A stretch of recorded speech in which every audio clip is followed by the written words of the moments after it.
Welcome, Greek U Nation, to episode number 362 of the Fraternity Foodie Podcast. I'm your host, Mike Eilon, CEO of Greek University. I'm a speaker and an author. Our third book is called From Letters to Leaders, Leveraging Your Fraternity or Sorority Experience to Land Your Dream Job. So go and pick that up on Amazon today. We call these episodes the Fraternity Foodie Podcast because there is nothing like great food to bring college students together. Fun fact, on my summer reading list is a great book. It's called Of Boys and Men, Why the Modern Male is Struggling, Why It Matters, and What to Do About It. It's written by a guy by the name of Richard Reeves. And it's obvious to anybody in higher ed that something different is happening with young males right now, including a lack of real friends that they can talk to about things like mental health. So I wanted to explore this topic a little bit deeper with our next guest and see if we can understand what's happening here with young men. Many men today are struggling to achieve their goals, their desired lifestyle, and many who do actually acquire what they have desired, they feel a lack of satisfaction and fulfillment of the day-to-day journey to get there. Today's society has provided many opportunities for wealth and status, but for most, it comes at a huge personal sacrifice.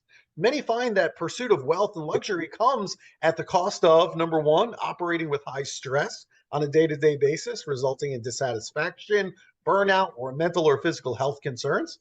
Number two, feeling disempowered in time, decision making, or being heard both in the workplace and in your intimate relationships.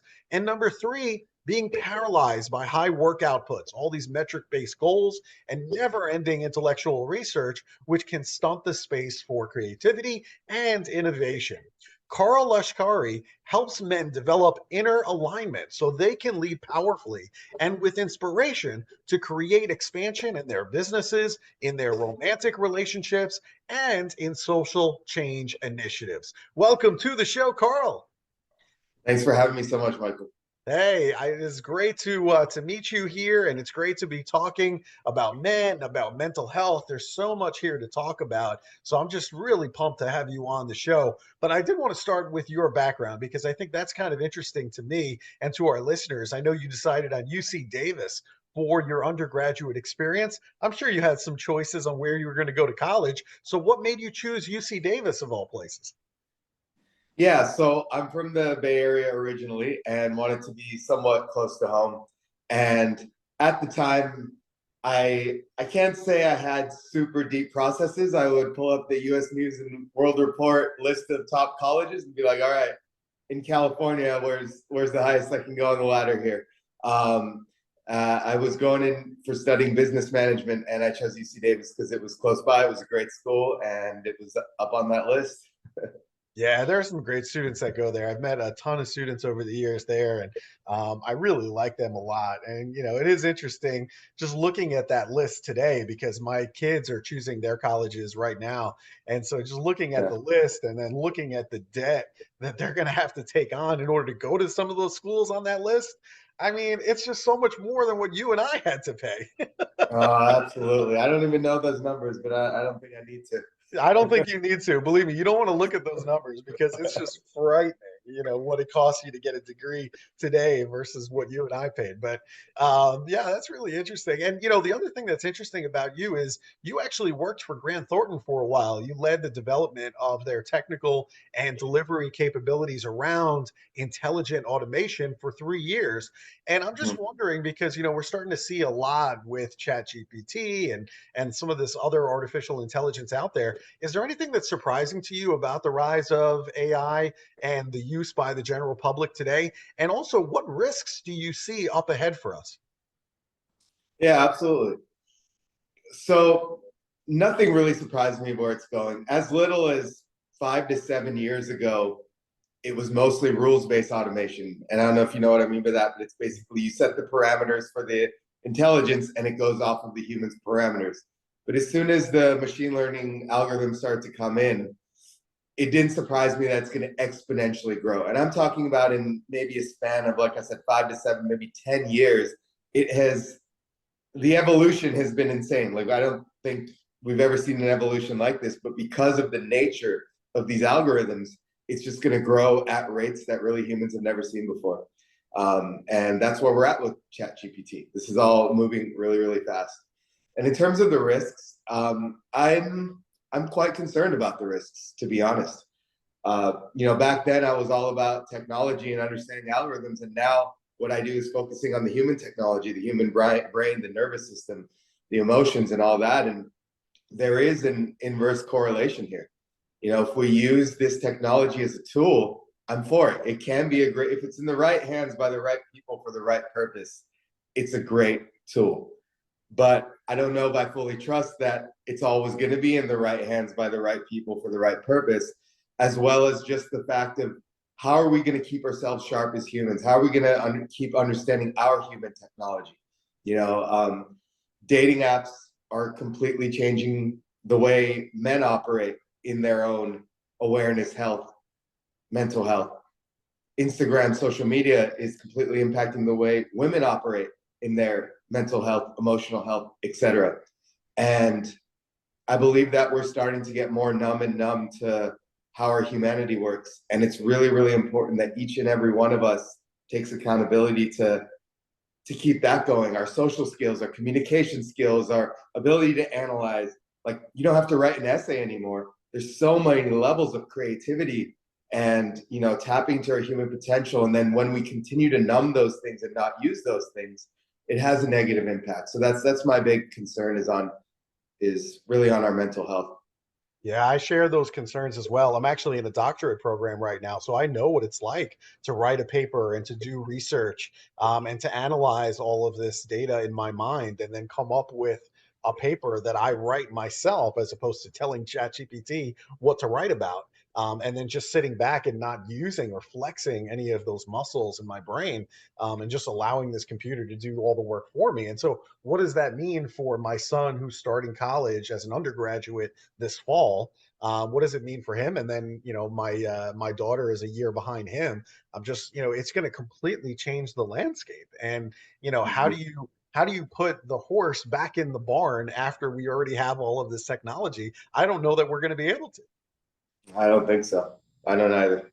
I mean, it's just really, really wild stuff. So that was one of the things that I thought about immediately, when I thought about you. And the other thing is that you ultimately you fell sick for a while there, and so I was wondering, how did you fall sick, and what were some of the external factors that led to you getting sick? Yeah, it was really an overall collapse of mind, body, all the systems, but brain, thyroid, liver, just issues across the board. And even though I can't really point to one thing, it was just this avalanche of disconnection, is how I would put it, disconnecting from myself. So it starts off with the nutrition. I was overweight for many years of my life, growing up on fast food and all of that. And I was, in college, and then after college, drinking a lot, partying a lot, doing all of that. And got to a point where I was working 80-hour weeks, 60 to 80-hour weeks, and I was flying on multiple flights a week and up till midnight working. And then I was like, okay, if I have a couple days on the weekend, I would fly out to Miami and then go and have fun in Miami. And there was just no spaciousness. There was no time to slow down, and just constant stress, constant to-do lists. It was very, very successful at my job and my career, but it came at a cost. Each time I was like, oh, I would love to have a little break. It was like, no break. Instead, I got to do 6 things in 1 hour, and I don't have time for 6 things in 1 hour, so I got to speed up. And that just led to me going against my nature. And I believe that, along with some other things around, we're talking about the men's topic here, having some nice guy syndrome tendencies where maybe I got a little pushed over in relationships and suppressed my truth, suppressed my needs, suppressed myself, just led to this complete breakdown. I was in bed for about a year, barely able to ever leave a dark room. Light sensitivity, sound sensitivity, extreme pain in my body, and dizziness, and all of that, fatigue. And that was really a wake-up call for me to look at who I am, what my life is, and really start living, like I said, in alignment. Stop walking the path laid out for me. Stop doing things because other people are doing it. Stop doing things because of more superficial reasons of like, oh, having my next nice car. I was driving a BMW convertible. All I could think about is, okay, next it's going to be a Porsche. And starting to realize that these are not what I'm on this earth for, but really, really, really learning how to be myself. Yeah. I mean, certainly I went through a similar situation. I think, when you graduate from college, you want to reap all the rewards of being a college graduate. So you want to have all these nice toys. You want to have the Porsche. You want to have the nice house. You want to have the hot spouse. You want all of these things. But then you Yeah. realize, you start collecting some of these toys and you're like, it's totally meaningless. Nobody cares. It's the reality. And so none of it matters to me anymore. Now it's Yeah. more about, what is the impact that, my work is going to have on today's generation, today's young leaders in college. That's really what I care about, and how they're going to make this world a better place. All the toys, it doesn't matter. Nobody cares. But it took a Yeah. while for me to realize that. Yeah. And that's the conditioning, right? And that's what I love all your students to really think about is, listen, if you love to drive a car and you love speed and you're out there and it feels good, like go for it. But if you're doing it just because that's what everyone does, like that's where I think we make the mistake is there's no right or wrong here. It's all about what is truly you. And if something is truly you, I would say go for it. And that's really what I live by these days. Yeah. But if it starts to become like, okay, that's just what you do, then I question it. hmm Now, I'm sure there's other listeners right now that have felt like you have, where they just felt completely broken down. And it could be that their physical health, ailed them. It could be their mental health has ailed Yeah. them. How did you reinvent yourself to recover from all of this chronic illness and finally start to live that life that is yours? Yeah. Just going inward, man. Going inward was all about really, really, because like I told you, I was housebound. I had a lot of time. I would meditate for like 6 hours a day. And the ability to slow down my brainwave states, to realize when my nervous system would get into anxiety and calm that down, slow that down, to realize when maybe I would take inaction because of fear or anything, but to really start to see these little processes. We talked earlier about the artificial intelligence versus human intelligence and all the processes that go on within me. And when I'm running around doing these 80-hour weeks and doing all these things, the processes are still going on, but we have no idea what they're doing. And that causes us to suppress and to break down. And for me, I just started to start living inside out first and realizing, okay, how can I slow down my mind? How can I calm my nervous system? What do I actually really need in this moment? Okay, I actually need nutritious food, right? My mind tells me I want a cheeseburger, but my body tells me I want nutrients. My heart tells me I want to go out and party all night, but the rest of my body says, you know what? Go to the beach and just watch the waves. And, just really listening to be in tune with what this machine needs is what slowly started to get me back. And I mean, I invested in probably 40, 50 different personal development modalities and everything under the sun because this was a condition that most people have for the rest of their life. And in order to overcome it, it was just keeping the peeling back the onion, but also giving a lot of space to see what I need. All my life, I accomplished things through perseverance and willpower. And perseverance and willpower is great, but there's also something to be said in accomplishing things through surrender and actually listening to what you need and the moment needs. And that's what it was for me. Yeah. I love that you mentioned meditation. I think that's a great option for a lot of our listeners. And there's a lot of apps out there, some good, some bad, but the good ones that can help you if meditation is new to you and you don't know where to start. I would say, maybe try out a couple of the apps that are popular in the Apple Store, the Google Store, whatever phone you have, and maybe try that out and see if that helps you to get to meditation and get to where you need to be. So, mindfulness and all of that can be really helpful. Now, talk to us a little bit about some of the challenges that men have today as it pertains to their mental health. Yeah, I'm really, and this is a real area of focus of my study research as well as the work that I do working with men. Is even though I do so much coaching on relationships, I do so much coaching on lifestyle and business. It all comes down to one thing, and that's our mental health. We're in a time where there's an epidemic, and for all you men out there, young men, older men listening, if you feel like you're alone with whatever's thoughts or whatever it is, you're not. This is something that's becoming pretty widespread right now. And the way I've seen it is the mental health equation for men specifically is coming from two different angles. One is, I think, traditionally something that's been building over time with men has been us suppressing ourselves because of those what it means to be a man narratives. So, all right, I'm not going to be too vulnerable. All right, I'm not going to show myself too much. Even if I feel too deeply or think too deeply, oh, I feel like not enough of a man. And it leads to a lot of suppression. So freeing ourselves from the different sides of ourselves, right? The playful child and the everything from the warrior to the playful child, but really being able to reveal all the emotions that come through, expressing ourselves in our full expression, feeling our full emotions, tapping into that emotional intelligence. And that's something that I think men have traditionally needed. And then in the last 15 to 20 years, there's a second from the other side, and that's disconnecting from our masculinity. And I think with the rise of a lot of social movements in the last 20 years, it's really, really difficult to know what it means to be a man. There's so many things that are just part of our instinct as a man that are made wrong, that are told it's toxic, that are told it's, so if you just speak your truth raw, this is my truth, take it or leave it, I don't care who I tick off, there's something wrong with that. If you exercise too much power, there's something wrong with that. And I'm not saying to use any of that for harm or anything like that on anyone else, but to feel that feeling of strength, of leadership, of power, of needing to have respect, of needing to accomplish, that's something which we're wired as men to have.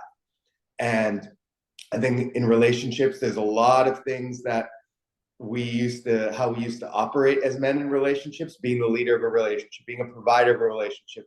Whereas now those are almost considered toxic. You got to go 50-50. Everything's got to go equal. And for men and women both, we're going against our biology with a lot of these things. And for men specifically, you're seeing a lot of men just freeze. Like, you know what? I don't know how to play this game. It's dangerous to play this game. When I'm in the workplace and I'm bold, I lose my job. When I'm in a relationship and I'm bold, I get in trouble and I'm called X, Y, and Z. So I'm just going to play video games. I'm just going to watch YouTube. I'm just going to numb out. And that's really where I want to go with this is we're numbing out.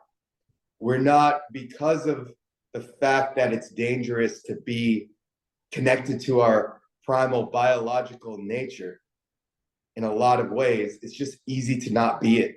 And it's easy to numb out. And that's where video games and porn and, eating bad food and all of that is coming into play, is we're actually disconnecting from ourselves. This is something I play around with a lot myself, is going through phases where I see myself disconnecting and then connecting. But in order to connect, we need to be able to be free and vulnerable with our emotions, but we also need to be free with our more masculine sides of ourselves. Yeah, I see that disconnection a lot with college students. Many of the young college men that I work with, if you ask them how many close friends they have, the answer is generally zero. I mean, you have acquaintances, but I'm talking about a really close friend that you could talk to about mental health challenges, for example. And I don't know that they have that today. So they do disassociate, and that's when you see them going online, playing video games, eating poorly, all of those things, and that's a problem. I mean, that it's definitely a problem. Just look at the news, look at the frequency of shooters and things like that. As far as young men, this is all just disassociation, and then you see things like addiction and other things start to happen with some of these young men. So I'm with you. There's definitely a problem that's happening here. And we Yeah. have to figure it out. Now, you created this Men of Mastery Brotherhood. What is that? Yeah. So somewhat on that note of disconnection, right? Mhm. And I know a lot of college students are listening to this, but we think about what it means to socialize and to connect with other people. And in the real world, in university campuses, in jobs, everything, it's okay, go to the bar, talk about sports, go to the bar, talk about women, go to the bar, just superficial type talk. And a lot of us desire that connection with self, connection with others. And that's why we go to all these social gatherings every Thursday, Friday, Saturday night. We're out at the club, we're out at the bar, whatever it is. But we're not actually getting that social need met that we want which is that deeper level communication, that deeper level being seen, that deeper level being heard. And especially for men, where we do play in the realms of talking about sports and more superficial things quite a bit, I've created communities now for men to get together and grow and build into being powerful, successful, mentally healthy, physically healthy men thriving in relationships through coming together, holding each other accountable, and working on our growth together. So at Men of Mastery, I've created communities in 6 different countries, and I have a couple of virtual programs which I do on personal transformation. And that's really about doing our growth journey, stepping more into our masculine in relationships and creating masculine and feminine dynamics in relationships, stepping more into our mental health, our awareness of mind, our awareness of body, working more efficiently for those entrepreneurs. When you're an entrepreneur, you can be bogged down by constantly doing things, working more efficiently, staying in the role of a leader and allowing yourself to lead teams and lead people. And all of that comes from really 2 things: connecting with your inner state and doing it in brotherhood. I actually just did a live stream on this one yesterday, and it's crazy how much men grow as wolf packs, how much we can grow in brotherhood, and the ability to see each other at our deepest depths, the ability to support each other when we need support, the ability to sharpen each other when we're procrastinating, being lazy, not really living at our potential, and elevate each other is really, really valuable. So I'm creating brotherhoods here across the globe for men to get together and really play the bigger game. This isn't just touchy-feely. Like, yes, emotions are a part of it, but so we can be the leaders that this world needs us to be, leaders of integrity and leaders of growth. Yeah, I really like that you're building that brotherhood. I mean, obviously, I'm a big fan of the fraternity system for all of those same reasons. I think that we can challenge each other to do better in terms of integrity, to do better in terms of physical health and mental health and all of those things.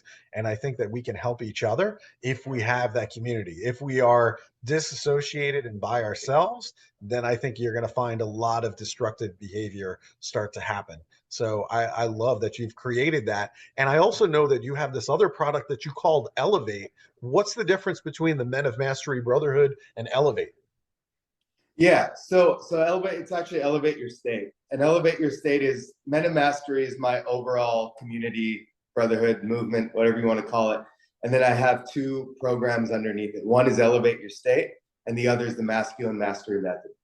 And Elevate Your State is about what we talked about the inner work. It's about working with our brainwave states, working with our nervous system, working with our emotions, working with our heart to start to literally elevate our vibration, work with our mental health, work with the depression, work with the anxiety, and start to get up in the morning with excitement, like you're a kid who's getting up to go to Disneyland, and really elevating our inner state by rewiring any of the negativity bias we have, by rewiring any of the stress that's in our system or anything. So it's a holistic, more health approach to getting back on your feet and being more fulfilled with your life.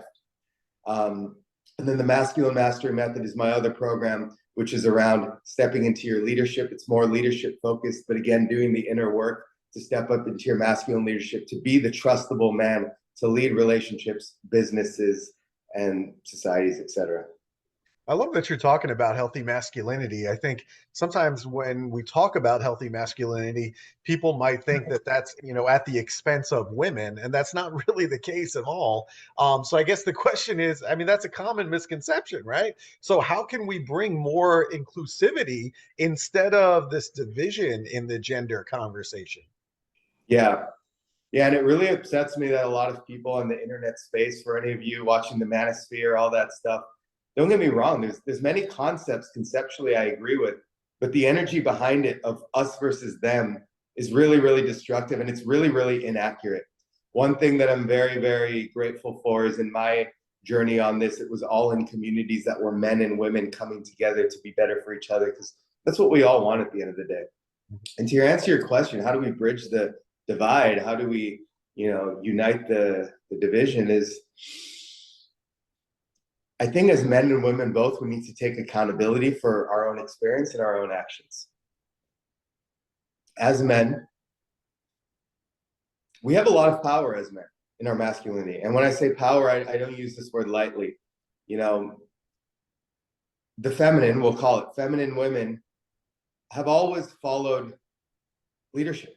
30, 40 years ago, it was a man of the household and a woman following the leadership. And now what I'm going to say might be a little controversial, but the same thing's happening around these movements, right? We have the feminist movement, we have certain corporate movements, and there's still leading and following dynamics going on. And I won't even illustrate it, but I invite everyone to look at that. Those dynamics are still in play. They're just in a different way. Instead of family driven, they're more company driven. And I invite everyone to just think about what that means for them. And I think the way that we can really come together is men to lead in integrity, to understand that we're not getting in relationships and being strong masculine men so we can just get what we want, get what I want. We're doing it so we can get our needs met, sure, but lead our wife or girlfriend to safety, to lead our children to safety, to lead our business employees to safety. That's our role as men. And somewhere along the lines, power and leadership, what got lost in it is we're doing it to elevate those around us.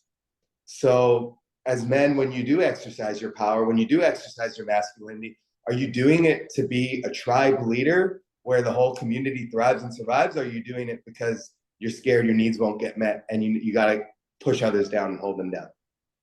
And as women, we can be accountable as well. How are we responsible with our emotions? How are we using our emotions as manipulation? Are we using our emotions to bring other people down? Are we using our emotions for safety? I think if men can be in integrity with their actions and women can be responsible with their emotions, you'll see that we're bettering ourselves to be better for the other side as well, for ourselves and for the other side, so we can come together and unite. And I think one of the beautiful things about this gender conversation is we are quite compatible. A man in integrity and a woman in integrity, you come together, and that's way more powerful than we can be individually, even me as a man or her as a woman. But it's the divide that's just got to stop, because we have so many gifts to give each other. But because of the scarcity that's been put in our mind, we think that we need to protect ourselves from this other person, whereas really we just need to lift each other up. I love that integrity piece that you keep introducing. I think that's super important. Again, the same reason why I love fraternity. It's all about values. And I think that conversation, especially for college students, is incredibly important, that they follow integrity and all of their values that they've been taught all their lives, not to check it at the door once they arrive in college and their parents don't happen to be around for the first time. I Yeah. love this conversation. I think it's fantastic. Now, we do love good food here at the Fraternity Foodie Podcast. And, the city of San Francisco is a phenomenal, phenomenal place to be. And I want to know, the next time I'm in town, where should I be going for a great meal? Yeah. There's a place on, I believe it's Van Ness Street, called the House of Prime Rib. Have you ever been out there? I have not been at that restaurant. San Francisco many times, but not the Okay. House of Prime Rib. That sounds amazing. It's a classic place, been around for, I don't remember exactly, probably 80 to 100 years or so. And old classical place. You got to get reservations weeks in advance, but just a good classic prime rib. And then I'm always a fan of the food truck scene out there. I think it's the best food truck scene out there. So find an alley with about 7 or 8 different trucks. You'll see fusion, Mexican food, Asian food, Middle Eastern food, everything fused together. And I love that too. So yeah, a lot of good options to eat out there, especially the seafood is absolutely fantastic. So yeah, I'm always looking for those food trucks. I'm like, oh, let's go check that out right there. So I'll yeah, definitely check out the prime rib, and I'm always looking for food trucks. I think you can get some of the best meals in the city of San Francisco in a food truck, honestly. absolutely. I love it. All right. So, if our listeners, if they want to learn more about your journey and perhaps they want to get started in the Men of Mastery Brotherhood, where should they be going in order to connect with you? Yeah. In order to connect with me, you can follow me on pretty much all social media platforms at Karl Lashkari, my first and last name. And if you want to learn more about Men of Mastery, check out the website. It's www.menofmastery.us. That is perfect. And Karl spells his name Karl. Last name is Lashkari. So go and check him out on social media. And Karl, what can I say, man? Thanks so much for the work that you're doing. I think it's super important. Not enough people are talking about this issue. And I think that we need to more and more talk about this issue, talk about mental health, talk about young men and their development. Because if we continue to ignore the problem, I don't think we're going to like the results. I think it's going to be really disastrous. And we're already starting to see signs of that. And so I just love that you're talking about this issue. So thank you for the work that you do. I really appreciate hearing that, man. And you know, we've taken different angles. We've taken angles of division, and I just asked, how's that all working out? You know, in terms of mental health. So it's clearly we need to make a change. Yeah, I'm totally with you. Love the work, Karl. And to our listeners, if you enjoyed Karl's talk today, make sure that you like it on social media. Make sure that you share it with other people that would benefit from Karl's message. And we hope to see you on another episode of the Fraternity Foodie Podcast. Thanks so much for being with us, and we'll see you next time.